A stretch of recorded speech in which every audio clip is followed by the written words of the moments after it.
အပြောနဲ့အလုံးနဲ့ညီခိုင်းတယ်အပြောနဲ့အလုံးနဲ့ညီပါစေဆိုရင်အင်္ဂလိပ်စာမှာဘယ်လိုသုံးလဲ practice what you preach practice ဆိုတာကဒါလက်တွေ့လှုပ်ဆောင်တာ what you preach ကိုပြောထားတဲ့ဟောထားတဲ့ဟာအတိုင်းကိုယ့်ရဲ့အပြောအတိုင်းပဲအနောက်ကအလောက်ကလိုက်လုပ်တာအဲ့လိုမှမဟုတ်ဘဲနဲ့ပါဇက်ကတော့ပြောပြီးတော့အနောက်ကအလောက်ကမပါလာဘူးဆိုရင်အဟောနဲ့အပြောနဲ့မညီဘူးအလုံးနဲ့လက်တွေ့နဲ့မကြဘူးအဲ့လိုမျိုးပြောလို့ရတယ် so you should do the things you tell others to do so don't just give advice just live by it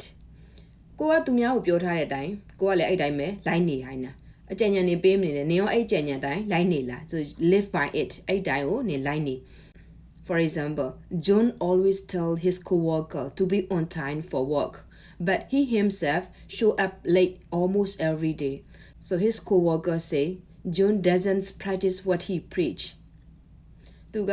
John ကသူ့ရဲ့လုပ်ဖို့ကံဘက်တွေကိုအလုပ်ကိုတော့ချိန်မှန်လာကြတော့ဒုက္ကိုချိန်မှန်လာကြတော့သူကအမြဲပြောနေပြီးတော့သူကိုယ်တိုင်ကအလုပ်ကိုနေ့တိုင်းလိုနောက်ကြပြီးမှလာတယ်ဆိုတော့ဒါကသူကအပြောနဲ့အဟောနဲ့မညီဘူးအပြောနဲ့အလုံးနဲ့မညီဘူးအဲ့ခါကျရင်သူ့ရဲ့လုပ်ဖို့ကံဘက်တွေကပြောတယ်ဂျွန်ကတော့အလုံးနဲ့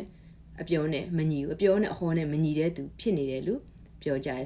so he doesn't practice what he preach ပေါ့အဲ့လိုသုံးလို့ရတယ်ဆိုတော့ဒီဗီဒီယိုလေးကအကျိုးရှိမယ်လို့ယုံကြည်ပါတယ် I'm Emily see you in the very next video bye bye guys